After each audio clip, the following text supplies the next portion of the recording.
গতকালকে যে ভয়াবহ ভূমিকম্পটা হলো 5.6 মাত্রা, এই সামান্য ভূমিকম্পে আমাদের যারা রাজপ্রাসাদে থাকি আমরা অট্টালিকা ছেড়ে রাস্তা ধরে নেমে চলে আসলাম।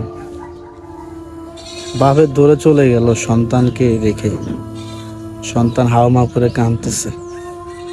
একটু ভাবুন তো কিয়ামতের সময় আমাদের কি অবস্থা হবে। সামান্য এক ধাক্কাতে, এক ঝাঁকুনিতে আমাদের এতই ভয়।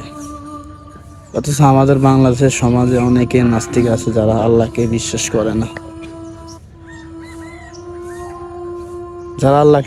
করে না, আমাদের কিয়ামতের সময় কি অবস্থা হবে। তো ভাই, 5.6 মাত্রার ভূমিকম্প হয়ে আমাদের এই অবস্থা যদি 9 মাত্রা হতো, আমাদের বাংলাদেশকে খুঁজে পাওয়া যেত না। তো আমরা এখনই গুনাহ ছেড়ে দিয়ে আল্লাহর পথে আসি এবং নামাজ পড়ি, এবং যারা আমরা জেনায় গুনাহ লিপ্ত আছি আল্লাহর কাছে তাওয়াক্কুল করে আল্লাহকে যেন স্মরণ করি।